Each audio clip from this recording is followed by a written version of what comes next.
Hey guys, for today's movie review, I want to tell you about the film Non-Stop. It uh, it stars Liam Neeson and it also stars Julianne Moore. It's by the director of Unknown. I cannot pronounce his name, so that's why I'm not going to say his name. But Non-Stop, you guys, the premise of the film is pretty easy to pick up right away. Liam Neeson plays an air marshal who runs into some drinking problems. He has some problems that he has with his family. He's not really connected with them. And just a typical day on the job for him at first. He's on this plane, supervising everything. He's the only guy with a gun on this plane.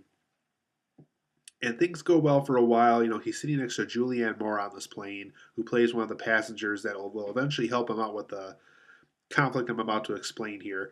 So later in the night, while this plane's flying, because it's a pretty long flight to their destination. I think they're going to London. I think, and Liam Neeson's character keeps on getting these text messages, and the person who's giving him these text messages claims that he wants him to deposit a certain amount of money, which is a really large sum of money. I think it was like $150 million or something pretty ridiculous like that. Um, he gives him this account number that he wants him to transfer all this money to, and he says that if he doesn't go through with this plan, what he'll do is he'll kill off a passenger every 20 minutes on this flight until he transfers the correct amount of money to this account number that he provided to him in a text message. And so throughout the rest of the film, Liam Neeson's trying to figure out, who's pulling the strings here, making sure people don't get killed off like every 20 minutes, like the text message claims that will. And so, he has to find out who the person is. He's watching security cameras and things like that to make sure he can really make sure he has the right person as far as people sending text messages goes, and making sure he has the right guy to arrest for when they track down the person. So throughout the rest of the film, like I said, he's trying to stop this guy who's killing people off every 20 minutes. Keeps getting text messages, really threatening text messages. People are starting to think that he's the real terrorist of the plane, and he isn't. He's actually the guy trying to stop the whole thing, even though he is the real air marshal and he isn't the terrorist. He's trying to stop everything. And really, only Liam Neeson and Julianne Moore were really the only two celebrities in the film. There really wasn't. This is definitely not a film where it has like this huge, big cast of celebrities like you would see like in American Hustle and things like that. Um, so really, only Liam Neeson and Julianne Moore were the two celebrities of the film. So for the positives and negatives of this film, you guys, Liam Neeson and Julianne Moore, they gave great performances in this. Definitely a really good performances from both of them here. Great use of a tight space environment in this movie. I really like how you really got this claustrophobic feeling that you're on this plane. Everybody's tightly close together, and they really don't have a lot of space. And he has to figure this thing out, and he has to because everybody's sending text messages all the time and things like that. It becomes harder to track down this killer and things like that.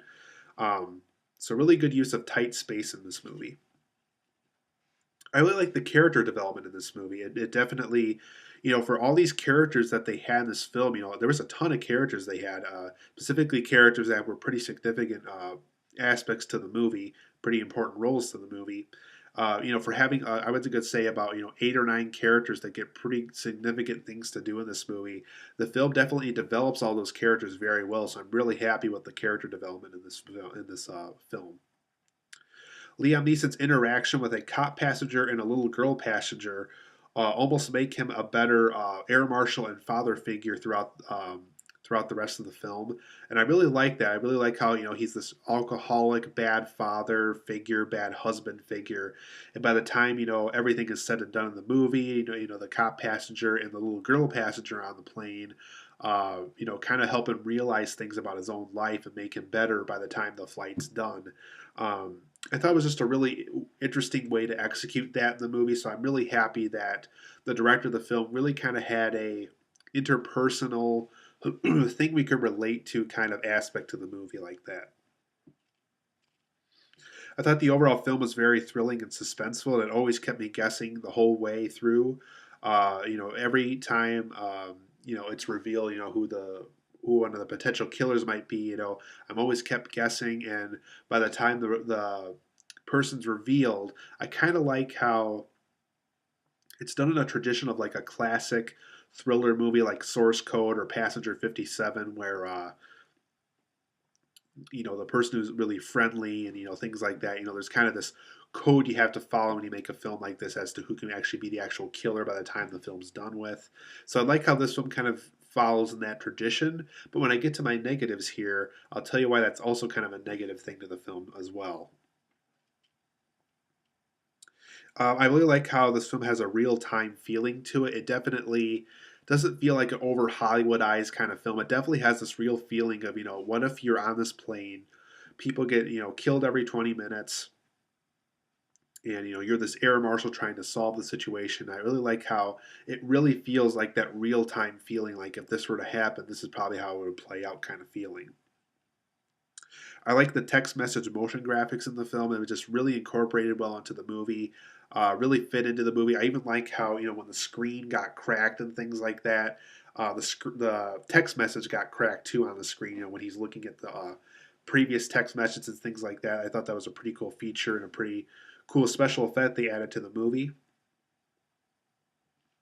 For the negatives of this film, though, like I said, it's very identical to films like Source Code and Passenger 57. So if they could have found a way to make this film, feel more like standing on its own feet, make it feel more original, make it feel more like its own film, like so it doesn't remind us so much of Source Code or Passenger 57. I think that would have helped the film out tremendously in the end. Liam Neeson's personal life aspects. They actually get abandoned at one point in the film, and they're talked about, not really talked about, but they're visually represented a lot earlier in the film, and they really don't go back to it toward the end of the film. So by the time this whole story is playing out, the personal life aspects kind of get completely abandoned for a while, and it kind of bothered me because they introduced this huge idea at the beginning of the film, but they don't follow through with it by the time the film end. By the time the film ends, they don't finally go through with it, and it's briefly mentioned at one point in the movie, like in between the beginning and the end. But I would have personally preferred if those personal life aspects were incorporated throughout the rest of the film, so it's not just something that's just at the beginning and at the end, and then it just so happens to happen at one point in the middle. So could have been a little bit better in that aspect. So there's some occasional timing issues in the film. It's like, somebody gets killed on this plane every 20 minutes, for example. But those 20 minutes feel long. They feel like they're, a good hour or so long in between these 20-minute segments. When Liam Neeson has to reset his watch and, has to be careful within those 20-minute time frame to see who gets killed again. And for this film, it really felt like they were given like an hour instead of 20 minutes. It did not feel like 20 minutes at all throughout the movie during these periods. And so another good example too is there's a big event that happens at night, and then a few minutes later it looks like it's in the middle of the afternoon when you look outside the plane windows. So there's a little bit of inaccurate there. Like I said, there is some timing issues in the film, but it didn't really like, oh, I hate this movie now because they're doing that. It didn't make me feel that way, but there was some timing issues, and I can't help but note them as I'm watching the movie. So for Nonstop, you guys, I give it an 8.5 out of 10. It's a very good movie. It knows exactly what it's doing.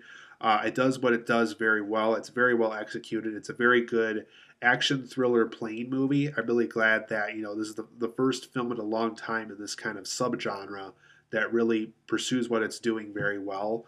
If you're a fan of Liam Neeson, if you're a fan of action thrillers, specifically action thrillers that take place on a plane, Nonstop is worth seeing. I think it's very good. Um, I don't think it's the best film of the year so far. Like I said, I think probably the Lego Movie is probably I'm the most happy with so far. And I also thought Liam Neeson's voice role in the Lego Movie was a little bit more impressive than it was here. But I really enjoyed this film. I think you guys should go see it. Like I said, if you love action thrillers, if you love Liam Neeson, it's worth checking out.